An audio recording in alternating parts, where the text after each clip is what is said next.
Oke, baik. Selanjutnya ini saya akan menjelaskan itu tata cara service cleaning unit indoor dan service cleaning unit outdoor. Nah, di sini mungkin akan sekalian saya praktekkan ya untuk tata cara penyemprotan yang benar itu seperti apa. Ini untuk kamera bisa sedikit maju, saya jelaskan sebentar.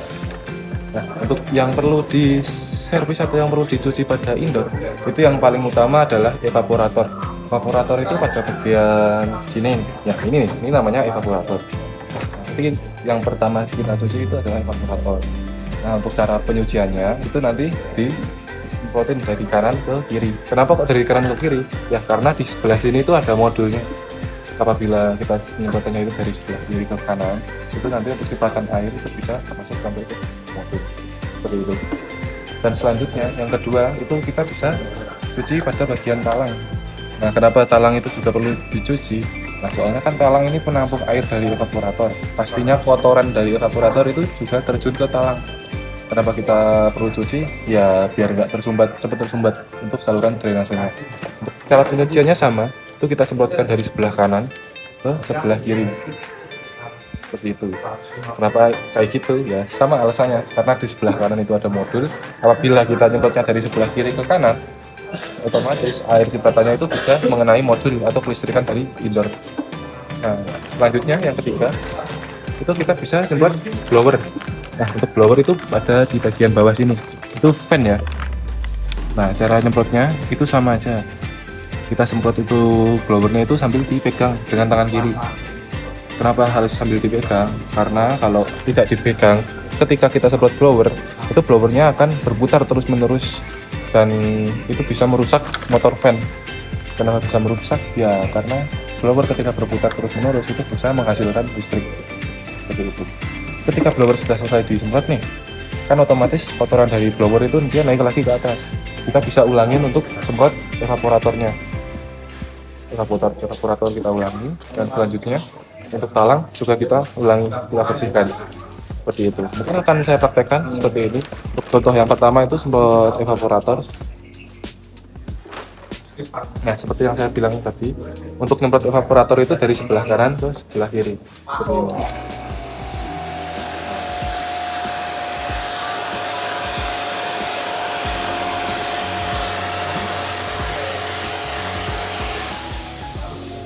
Oke, mungkin itu sekilas seperti itu, dari sebelah kanan ke sebelah kiri. Dan nyemprotnya itu kanan kiri ya, bukan bawah seperti ini. Kenapa kayak gitu? Itu bisa membuat sirip-sirip dari evaporator itu tertekuk seperti ini, atau istilahnya bisa merusak gitu. Selanjutnya untuk pada bagian talang, itu untuk penyemprotannya itu, ini kan untuk AC tipenya yang talangnya nggak bisa dilepas ya, itu otomatis kalau nyemprot talang itu untuk evaporator itu diangkat,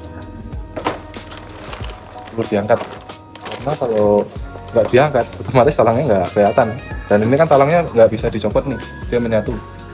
Nah, otomatis kita harus angkat talangnya untuk menyemprot talangnya kita angkat evapnya. Ini contohnya seperti ini.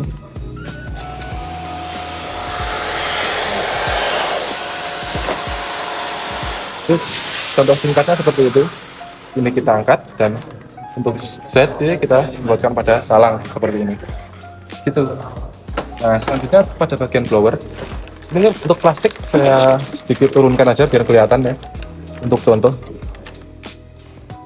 Nah, ini kan menggunakan remote, mungkin saya arahkan ke evap dulu, lalu arahkan ke blowernya. Ini sambil dipegang seperti ini ya.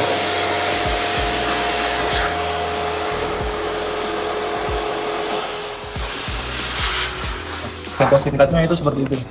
Jadi ketika jet itu menyala, ini tangan kiri itu megang agar putaran pada blower atau fan-nya itu tidak terlalu kencang gitu. Nah, ini kan setelah servis pada bagian blower. Nah, itu kan otomatis kalau misalnya AC itu kotor, itu pasti kotorannya itu naik ke bagian evaporator.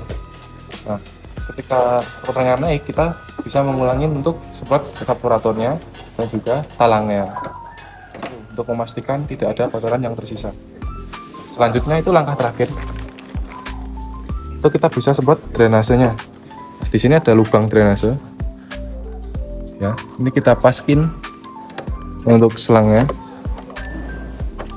pasin ke lubang. dan kita bisa nyalain. Nah, kurang lebihnya kayak gini. Nah, itu pasti untuk air keluar lewat drainasenya. Seperti itu. Mungkin itu cukup sekilas tata cara servis unit indoornya. Nah, kita bisa lanjut ke unit outdoornya. Di sini untuk unit outdoor mungkin sedikit terbongkar kayak gini. Oke, tadi kan sudah praktek untuk tata cara servis unit indoor. Nah, ini selanjutnya kita untuk servis unit outdoor. Nah, ini yang perlu diservis itu yang pada bagian utama adalah itu kondensornya. Kenapa kondensor? Itu kondensor itu sini. Nah, ini namanya kondensor. Itu ada dua jenis. Ada yang tembaga seperti ini. Ada yang tipe aluminium.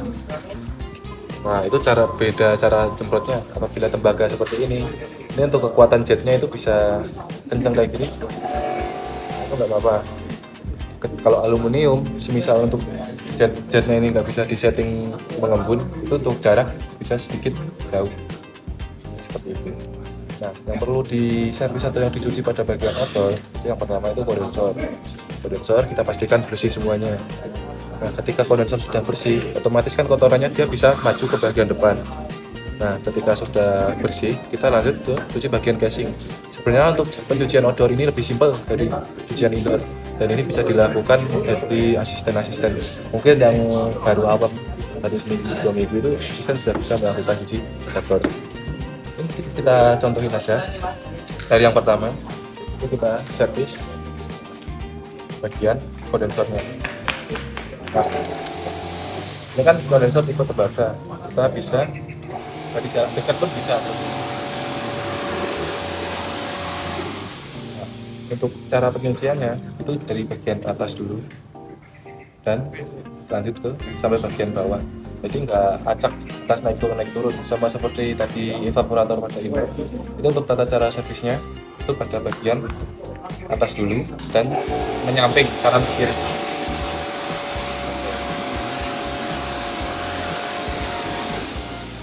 Ini karena outdoornya bersih ya, mungkin sekilas saja cuman buat praktek.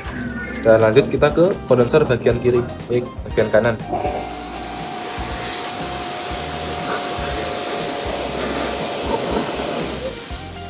Sama itu. Nah, ketika sudah selesai, ini untuk bagian outdoor kan otomatis kotoran dia dari belakang dia terjun ke depan. Nah, ini untuk proses akhir itu bisa kita servis ke bagian casingnya atau pada bagian fan-nya ini. Dan saat penyemprotan fan ini ya, fan atau kipas ini, itu pastikan untuk fan tidak berputar dengan kencang.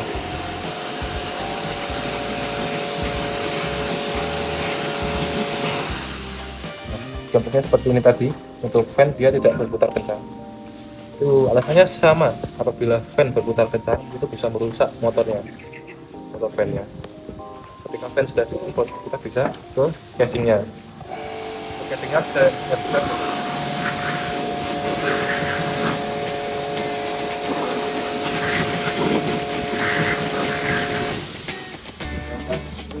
Oke, mungkin segitu aja. Terima kasih.